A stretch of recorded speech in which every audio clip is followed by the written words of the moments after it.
Greeting everyone, welcome back to my show. Today we have a special discussions with Venerable Sem Chanthy on Buddhist philosophy and modern psychology. In a world of mental unrest and global conflict, the intersections between Buddhist philosophy and modern psychology offer a great, profound insight to personal transformations.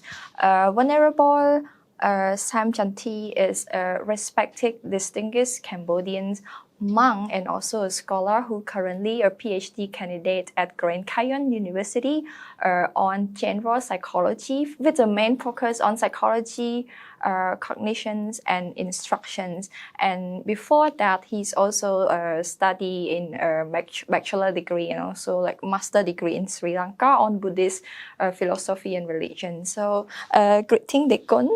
So first, could you introduce yourself and give a summary background of your journeys from Cambodia to Sri Lanka and also like the US?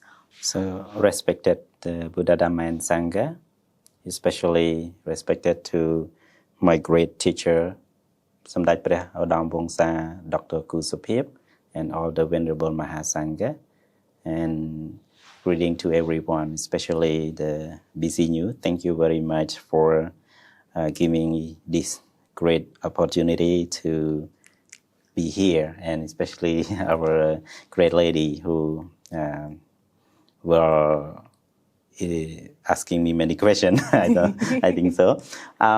For my journey, it's like unplanned journey. My life is just only unplanned. In my life, the thing that my own self, it's just only keep trying, do what is benefit for society and for myself.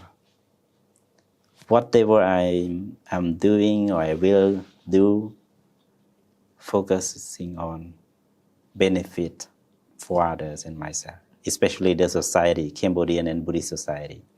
So I born in Kampong Speu province, and my journey started in 1995 to primary school. And then just only 3 years in the primary school, and I became a novice, the Samanera, the novice Buddhist monk. And I migrated here to study, to train as the monastic training in Wat Nikrota Wan Kolteteng in 1999. And then my Buddhist high school in Presoramrat Buddhist High School in Phnom Penh. Then I have opportunity to travel to Thailand and register for my bachelor degree in Mahajulalongkorn, but unfortunately I didn't get a chance to study while I met my close friends and introduced me to go to Sri Lanka. So I arrived Sri Lanka in 2005, and I get my bachelor degree in 2008, and my master degrees of Buddhist study in 2009. And 2005, I get another great opportunity to travel to Switzerland and work there with the religious forum with other religions, and also I am the Theravada Buddhist Sangha representative in the immigration, the Ministry of Immigration of the Swiss Federal, of the Swiss government. And I worked there for 5 years.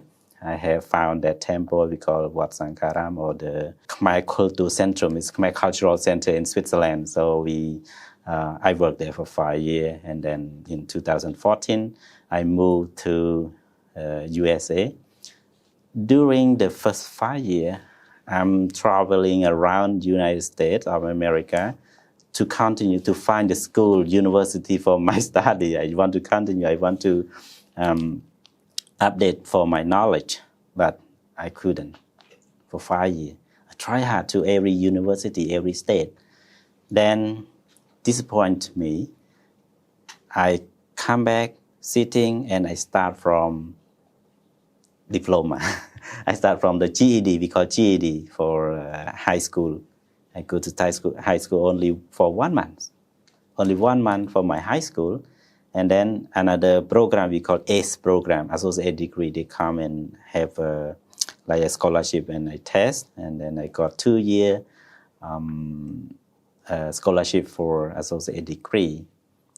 When I joined Associate class only 1 week, then the program of Grand Canyon University popped up to me, and I just applied, and then I direct to the master degree in Grand Canyon University.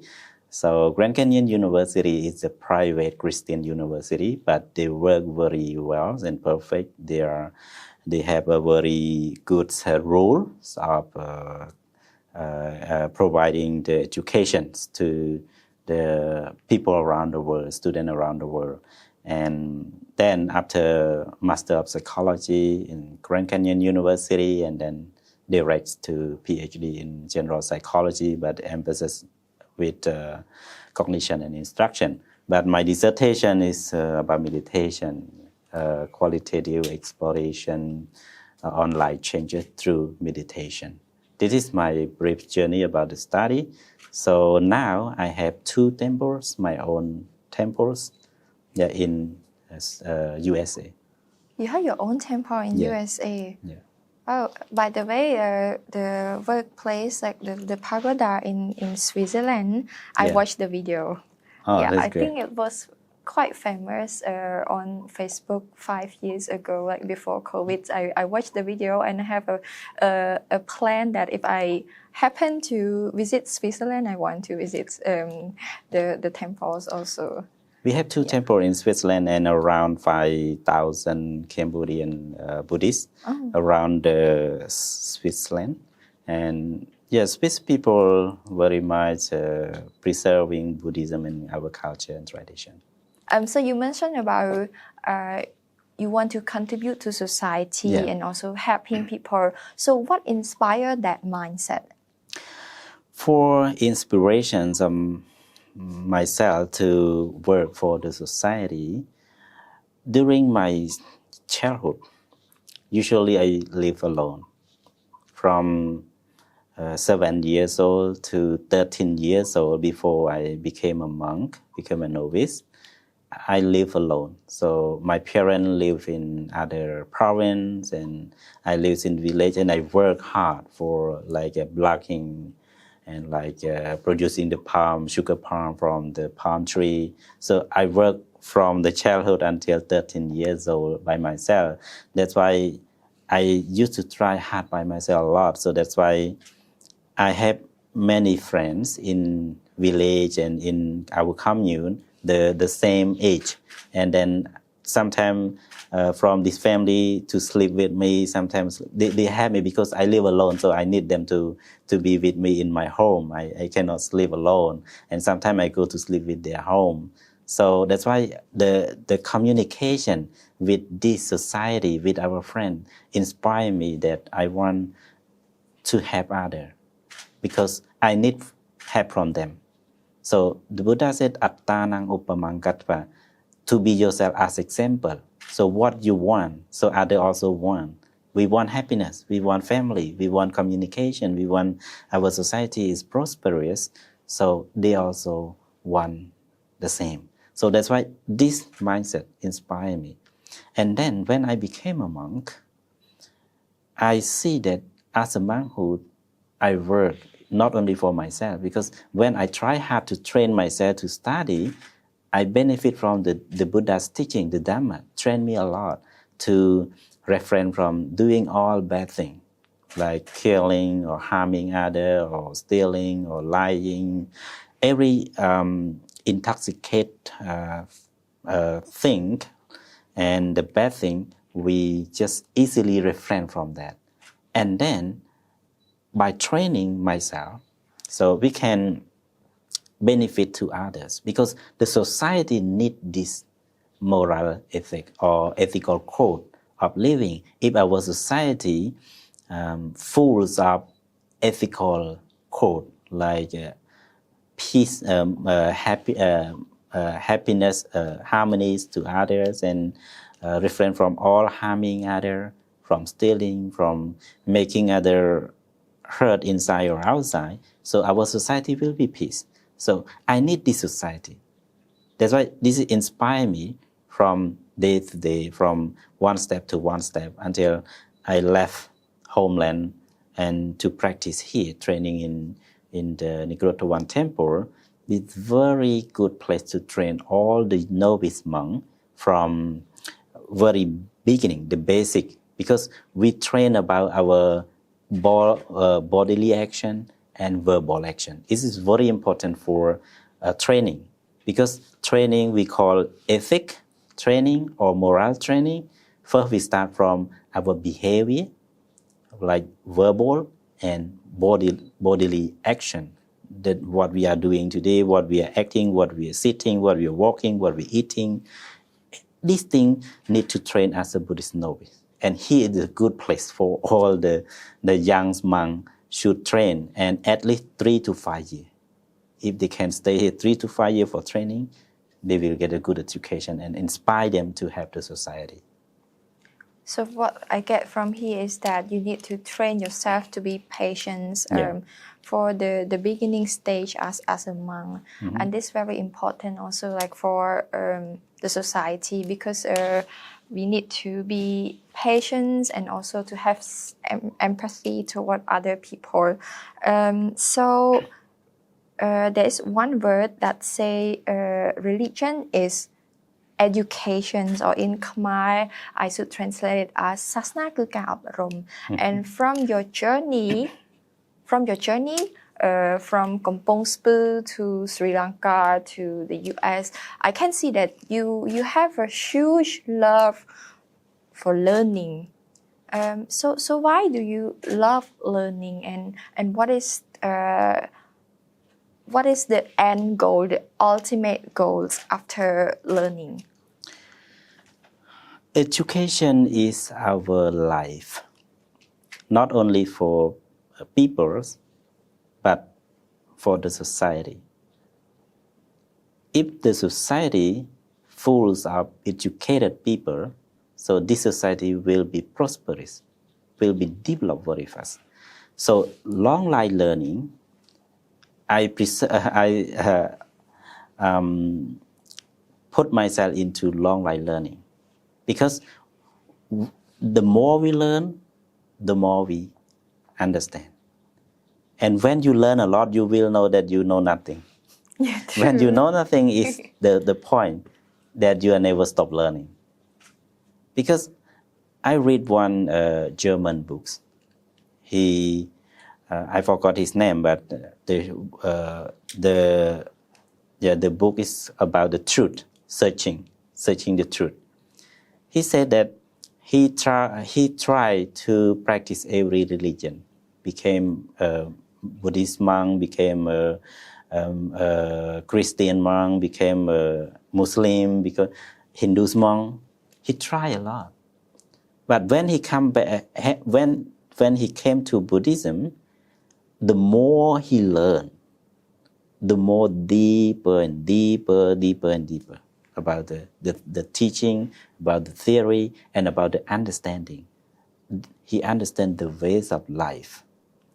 In Buddhism, never ended up learning until the maximum level, because the only human being can develop our wisdom to the maximum level, and we will liberate for everything in this world and become more absolute happiness that never return to the suffering. So that's why long life learning is the only way can change your life. Change your life through learning. Without learning, you cannot find the good way. In Buddhism, we have 3 steps: Pariyatti, Paribatti, Padiveda. Pariyatti means learning Tripitaka, learning the teaching of the Buddha or everything. Paribatti, practice. When you learn the right learning, right understanding, you can practice in right way. Righteous practice. Without learning, how can you practice in right way, right? And without practice in right way, you cannot liberate it. You cannot gain the right thing. For example, if you want to go to Siem Reap, you have to learn which road that you will go to Siem Reap. you take road number 6, national road number 6 or national road number 5, you know the road, right? You know the route. If you don't know the route, how can you go? If you don't know the route, you cannot go. If you cannot go to the right route, you cannot arrive Siem Reap, right? Because our goal is Siem Reap.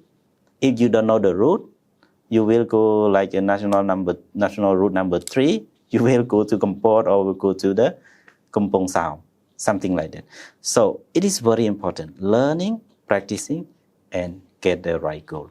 So from your answer, it reminds me of that everyone needs the right guidance. Yeah. And like you mentioned earlier, you mentioned about when you were from 7 to 13 years old, and people people are helping each other, and they inspire you to help other people also. So from what I get from here is that it is like we everyone need role model. Yeah. We need someone to be inspired so that we know what is the next path for us, which is very important. So back to the topic of learning, because I noticed that you, before you moved to the US, you learn about Buddhist philosophy and also religion. So it's mainly about the topic of religions. And then when you move to the US, you start to be interested in psychology. For example, you get master degree in psychology, and then you continue PhD in psychology. So there's a point that made you interested in psychology. Sincerely, I'm not interested much in psychology when I was in Sri Lanka. So when I was in Sri Lanka, there is one paper in my master in Sri Lanka about Buddhist psychotherapy. And it is very, very hard. The words and how the way the writing is very difficult for me. So not interesting much. But when I went to Switzerland, I worked with, we call a religious forum. The group of religion, there are 6 religions about Hinduism, Baha'i, Christian, Catholic, and Judaism and Buddhism. So these 6 religions work together very hard, and we try to develop the society, try to help the society. When I was in Switzerland, it is the times of world economic crisis in 2010, 2012. So it's very difficult in the world. They faced economic crisis. So Swiss government give the topic to all these religions come together. Almost twice a month, we are come together and discuss how can we help government. For example, the Swiss government give one topic, like present is the mother for the future. You understand that word, right? Presence, is the future, is the mother for the future. So the government put this point for us, and then we discuss what Buddhists said about that point, what Christian, what Hindus, what Baha'i, what Judaism talk about the present and the future. So in Buddhism, we share our knowledge, trying, keeping, satisfying what we have, inspiring ourselves to plan something now and take care of the present thing. This care will give a very good, very healthy fruit in the future. If you just dreaming in the past, now everything is damaged because of world economic crisis. If you are crying because of the past, you get nothing. You just suffer. You're stressful. But no need to stress about the past, and no need to dreaming about the future. May my wish to be like this, to be like this. No need to dream much. But the important thing is doing now. If you are doing carefully now, mindfully doing now, your future will be bright. So this is how the way that we have the society. So it is the point that I realized that psychology is very needed for me, especially for Buddhism, because many people, especially in the modern world, the developed world, they have everything. They have good salary, they have a good job, they have a good education, but they don't have a good mindset. They are stressful, they are depressed, burnout, high blood pressure, and everything. Also, this psychological and physical damage happen in their society. A lot of suicide, a lot of diabetes, a lot of autism, many things happen in more developed society because they don't have the mind development. So mental development is very important.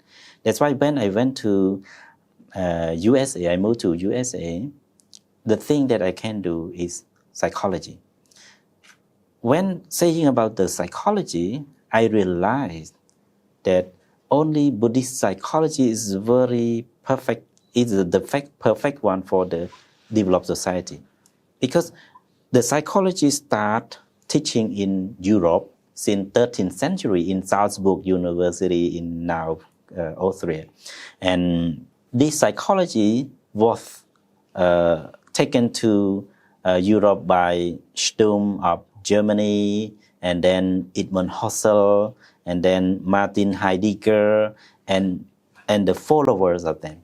And finally, I think if we know about Switzerland, you will know the ETH University in Zurich, Switzerland, that Albert Einstein also studied there. Very famous. So in ETH, Carl Jung, the fathers of psychiatrists, so he take the Satipatthana, the mindfulness of Buddhism, Satipatthana, to teach in ETH University. And also his two friends from 1933 to 1939, they taught this philosophy or mindfulness in Buddhism. They call the individual protection, to make the people understand themselves, value themselves. And then this theory taken to USA in the Big Sur, California in 1962, and they have institutes of mindfulness. And then John Kabat-Zinn in 1970, they have a program like mindfulness-based stress reduction. So this is the way how Buddhist philosophy or Buddhist mindfulness come from Eastern world to the Western world, Europe, and then to the USA. And this inspired me a lot, that the way that Buddhism come to the Western world. You know, in 1998, there are 300 groups sitting every week practice meditation in the United States in 1998, but now more than that. Only around the Harvard University, you can find many meditation centers. In Phoenix, Arizona, only a small town, we have more than 30 meditation centers. So they practice a lot of meditation. Why? Because they're searching for peace, happiness, and harmony within oneself. Because the material thing cannot offer their happiness. May I ask, so what contribute to the growth of meditation within the US, let's say in the past 2 decades? Mm-hmm. Because you mentioned in 1998 there's only around like 300. So what contribute to this immense growth in meditation? Is it because the world is facing economic crisis? Mm-hmm. Because in 1997 there was also like a financial crisis, and then 2008, and then there's conflict all over the world. Yeah. And so is it because of the conflict or because of financial crisis that people feels a lot of burdens and concerns about their finance, mm-hmm. their financial freedom, or are there any other reasons? The first reason, the Buddhist philosophy or the Buddhist mindfulness started from after the Second World War, from the 1945. After that, the world or the scholar, the scientists or the scholar, they saw that the world is destroyed because of hatred. Hatred, greed, delusion. This is the roots of destroying, the roots of all unwholesome hatred, We know that hatred, dosa, and delusions, moha, or greed, lobha, the craving, attachment. Because of this hatred and delusion or greed, they're trying to catch each other, to fight, because they need something to fulfill their desire. So that's why the Buddha said, Pema to jayati soko. All the problem, all the suffering happen or generate from desire or craving or attachment. So because of they want themselves to be the best, so they fight others. But this is not the right way. This is the wrong way. So that's why, because of that, the world or the scholar looking back to the peace, happiness, non-violence, peacefulness, mindfulness, concentration, to calm down the world. That's why Albert Einstein once said,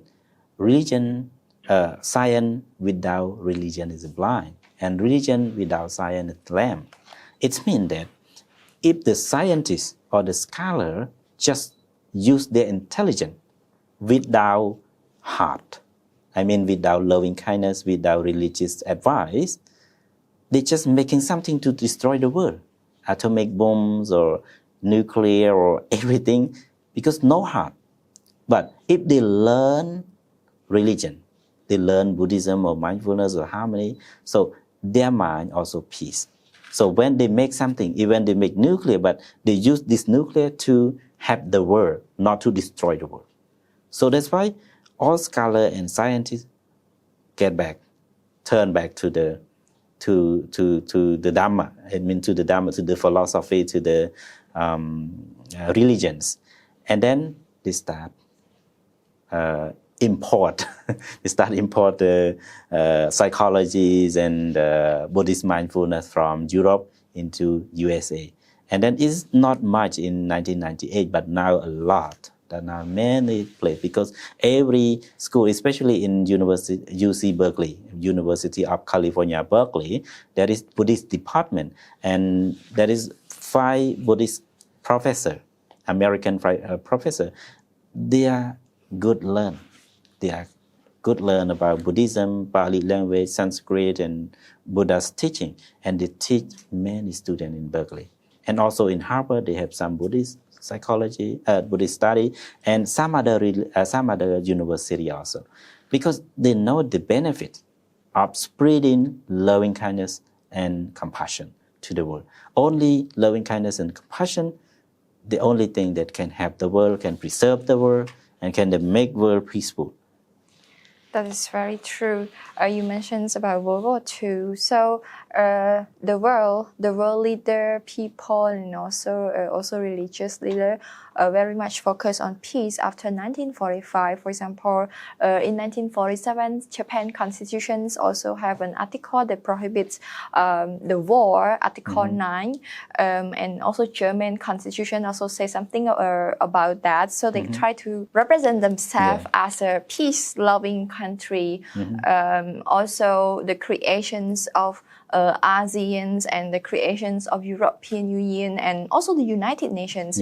Like the ultimate goal is peace. And I see that you have involved a lot, especially your work in Switzerland, mainly involve peace, religions, and also on human rights also. So how do you define the meaning of peace leadership, and what is required to be a peace leader?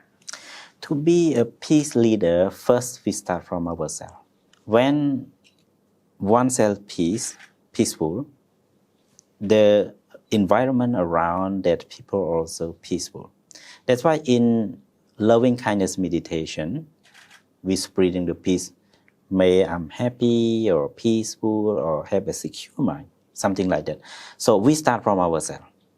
So when oneself is peaceful, and then we start to our family member.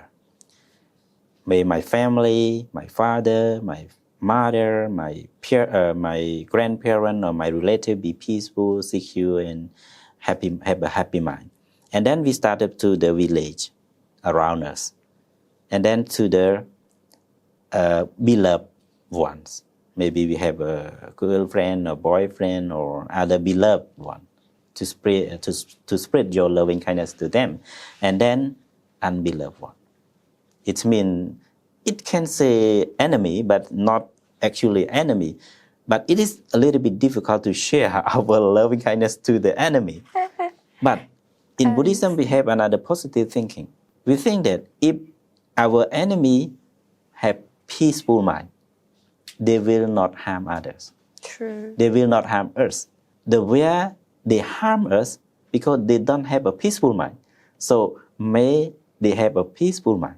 That's why that is the way that our society will be peaceful with the enemy. And then we share to the whole country, the whole world, and back from the whole world to the country, to the village, to the enemy, to the beloved, to the neutral people, and to our parent, and then to ourselves. Back and forth, back and forth. This is how we develop peace. Without peace in oneself, how can we share our peace? For example, if you want to give money to the beggar, if you don't have money, how can we give to them? You have to have something to give others, right?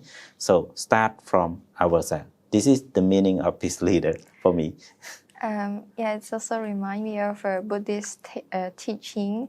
In Khmer we say "Pia rung ngọt đầy ca mình chong pia," or it is a no revenge principle in Buddhist teaching. What do you think about that? Yeah, when we not fight back. For example, now in society, we have a lot of Facebook, YouTube. They have a lot of ads, right? They have a lot of that. For example, I think you know it's very well more than me. If we click which channel, for example, for the lie on like lotion broadcasting, if you click it, and it will come more and more and more and more to keep you watching, right? To let you watch. If you click to the short movie, Thai movie or Korean movie or Chinese movie, that movie will keep coming, right? If you not click it, it's not coming. It is True. It is the same thing. If you fight back with these people, the problems never cease. It will again and again. If we stop, it will drop down. It's just like the word conflict today, because conflict happen everywhere. It's like around the world right now, and it is so intense. Like even in our country, we don't have conflict. Maybe not yet, but it's big tensions. And maybe we can consider these principles. So could you share if there are any experience that Buddhist teaching contribute to conflict resolutions? Every conflict because of ego, because of craving, especially because they need something. So we have to find a good solution for them. Ask them to come together and share the benefit, share the truth with them. We have to discuss about it. Without discussion, we cannot make in peace. Without discussion, we cannot make a peace. We have to discuss with them. So between the conflict, there is inside conflicts and outside conflicts. Outside conflicts, easy to cease, easy to make it peaceful, but inner conflict is very difficult. Inner conflict is very difficult. So the thing that we can do, we train one's mind. We train ourselves first. Especially now, I understand that your question regarding to our conflict between Thailand and Cambodia border. So the only thing that we can do is just only saying the truth. Saying the truth. In Buddhism, we have metta, karuna, mudita, and upekkha. So in this between, inner peace, very difficult because the other side, they don't have their peace in mind. So the solution, metta, we cannot do.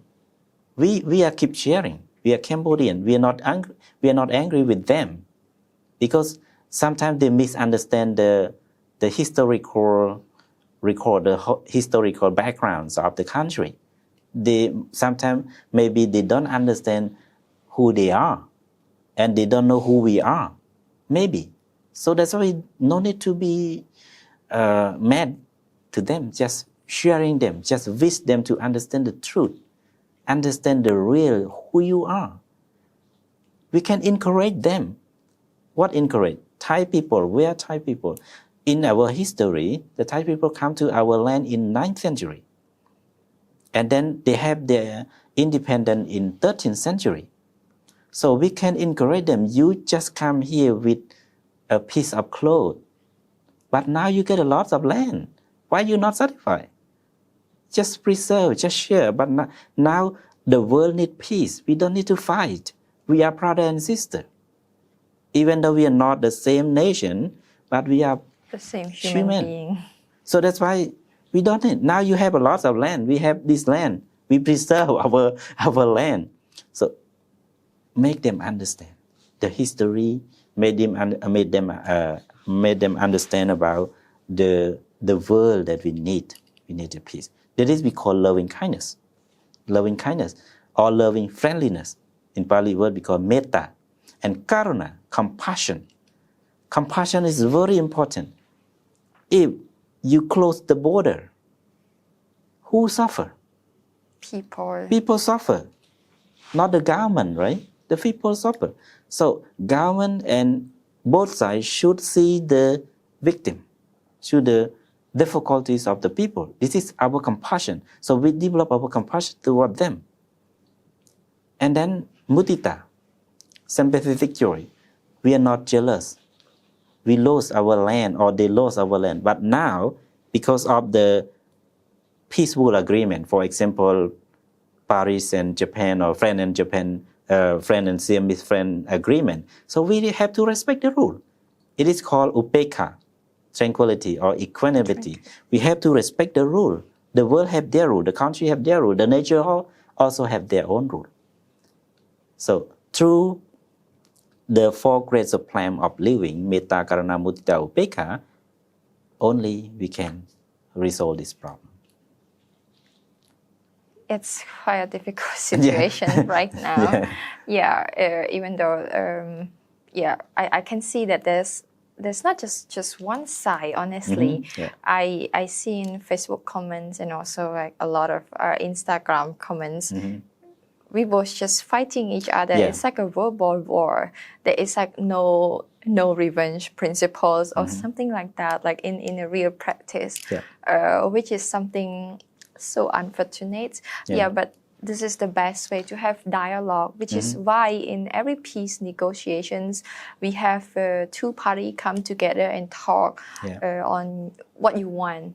Like you have to protect your national interests. Everyone does, but how to compromise it?